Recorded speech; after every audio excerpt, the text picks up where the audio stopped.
If you've ever wanted to build your own ancient civilization through card drafting and set collection, Mesos is the game for you.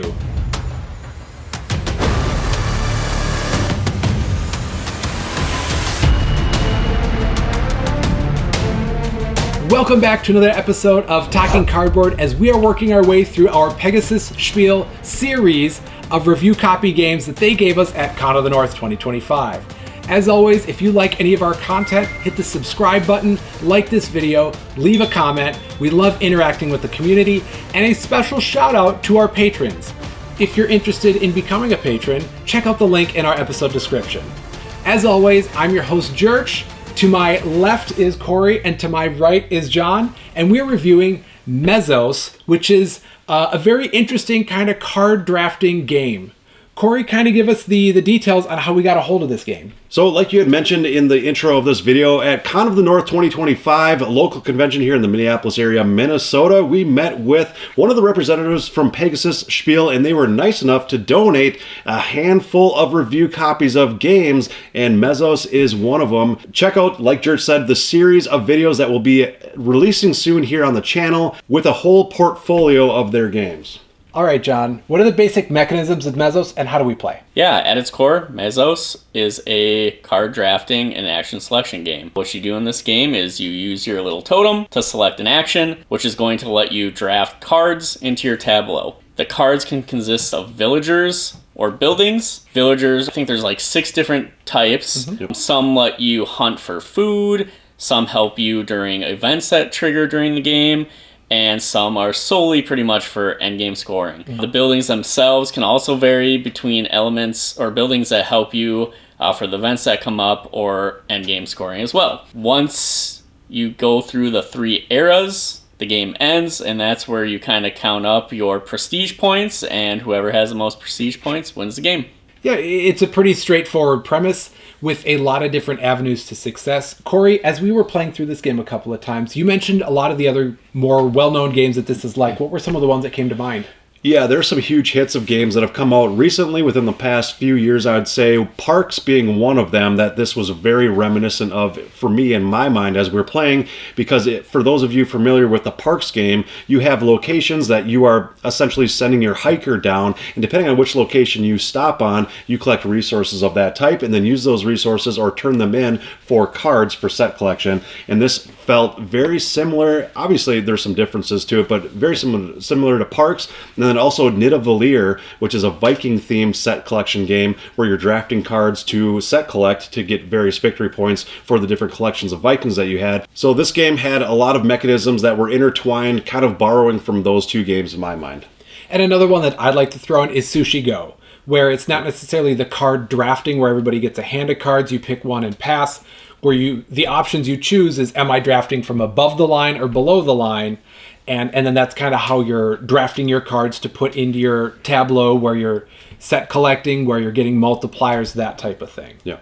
So Corey, talk about some of the highlights of this game in your opinion. The highlights for me, again, it's obviously, like we said, another Pegasus Spiele game where they have historically come out with heavier games. This is another lighter game that's easy to teach, easy to bring to the table. Definitely one where you can get a wide variety of different types of gamers to the table to enjoy and learn and play. And if you like, set collection and card drafting, this game does it very clean and very smooth.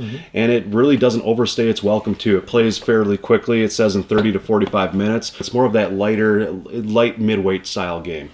And I think it does the set collection really well in that you're not just playing kind of a solitaire game with the cards that you have and other people are just trying to race to get to their thing faster. There is a lot of player-to-player interaction in terms of you see what everybody has, you see what's on the horizon, and can you outmaneuver each other to best position yourself going forward for these upcoming events, for the strategy that you want to be building versus somebody else. And there's a lot of that kind of tug of war where it's advantageous to know what your opponents are trying to do and then trying to either race them to it or do your thing better. There's a lot of math in this game as well, which I know I really like. It's another pro for me. And there seemed like there was different strategies that you could try to employ in a horse racing style of I'm going to try to do my thing faster than you, or I'm going to try to do your thing faster than you. And that there's a lot of ways that you could be trying to strategize for this. John, what are some of the pros for you? Yeah, I think it was really interesting how you almost had to gauge how you're going to approach essentially what were two different priority tracks. Yeah. You had jockeying for being the first person to choose your action space, and then depending, the action spaces resolve left to right. So choosing your action selection space first was important, but also it could be important to take an action before someone else. And how can you use that to outmaneuver someone, or in some instances plan for a future round where maybe it's more critical that you go first. So I thought that was really cool how you manage that. Or do you just go to the most powerful action, but now you're setting yourself up to be the last one to choose your selection, or your action selection space next year. Yes, and that was really well balanced, that as you progressed from left to right, is you were getting not only the opportunity for more cards that you could take, but they figured out the right balance of taking cards from above the center board or below it, where it's either the first round of cards you can get or kind of the leftovers. That the way that they balanced that progression seemed very fitting. Yeah. Where if you are deciding to forego an early selection for the next round,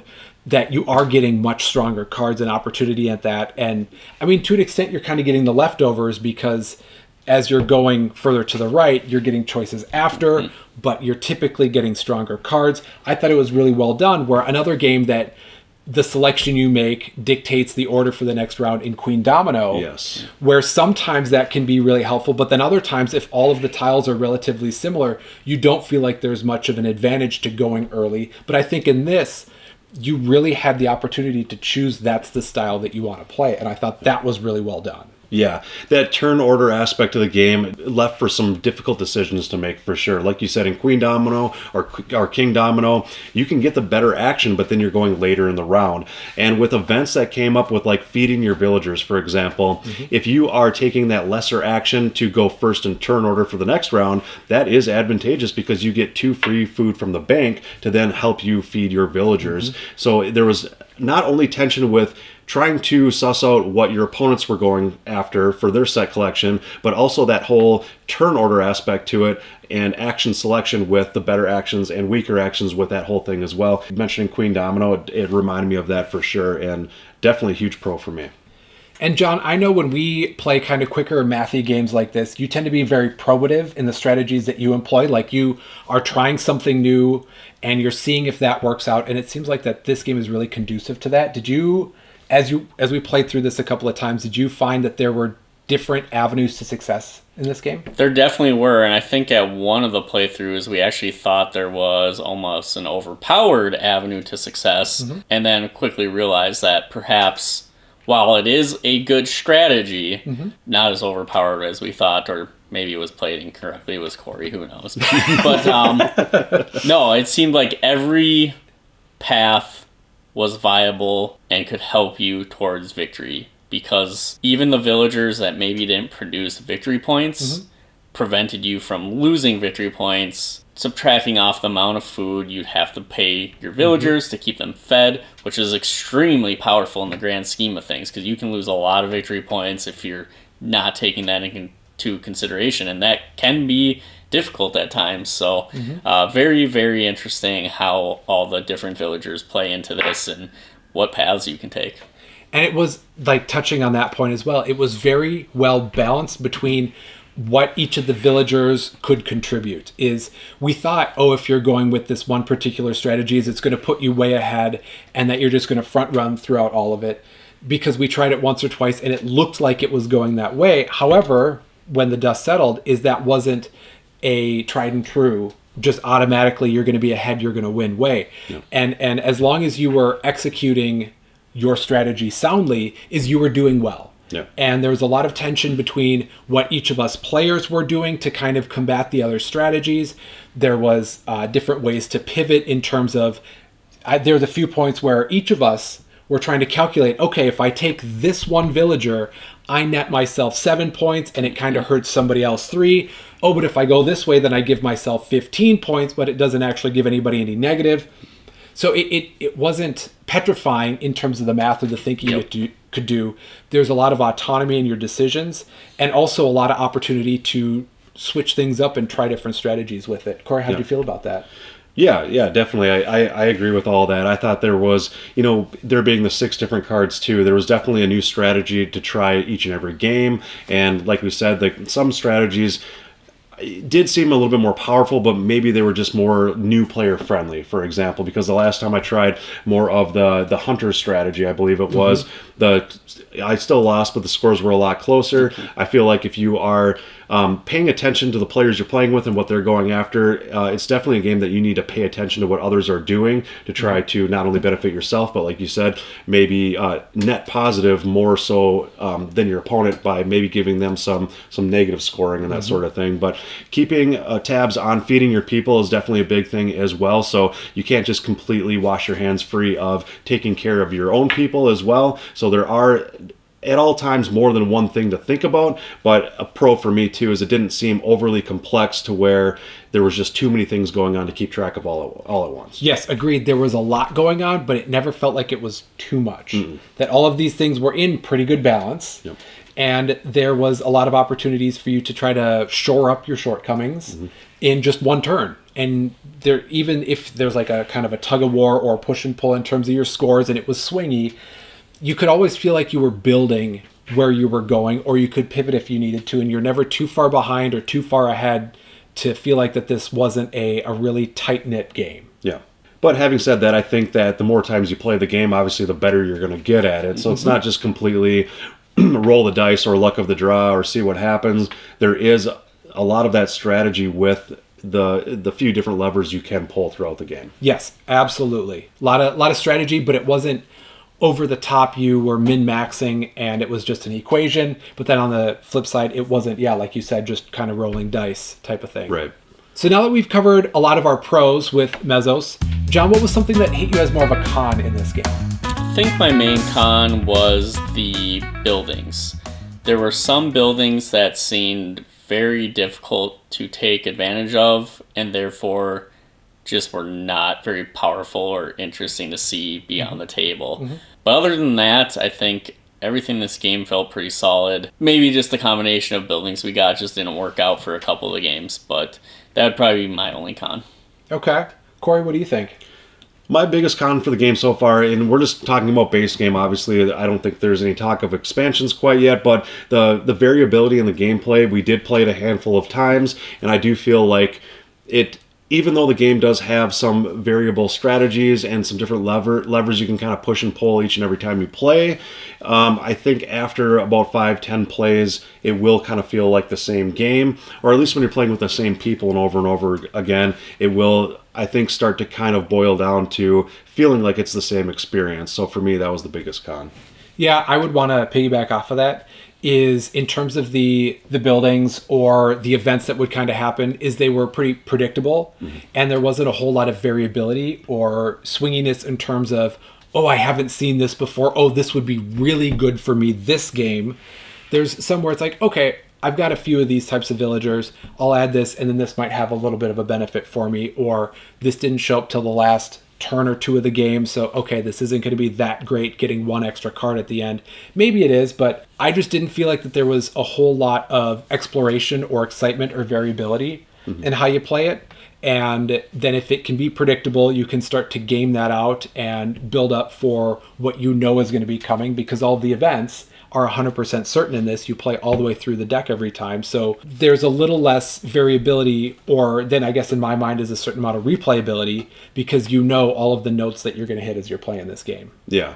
Yeah, and to speak to that a little bit too, like the sign of a good game for me is a game that not necessarily you have to be able to bring into like the World Series of board gaming, for example, but a game that provides enough depth and strategy where you feel like you are your own player and you have a little bit more control of your destiny in a game. And I feel like Mesos kind of struggled with that feeling of creating your own destiny or your own overall how well you did in the game. I guess it's kind of hard for me to put it into words, but I didn't really feel like kind of the randomness of the element or the events or the or when the buildings came up, like you said at the end of the game, the buildings that came up late game didn't really have as much weight to it or weren't as viable as if they were to come up earlier. Sure. I still think that for people who like playing a game like Sushi Go or others where there's like card drafting and set collection. This takes that idea to the next level. Yeah. Because there is more apparent player-to-player interaction. You're getting to prioritize when you're taking your cards.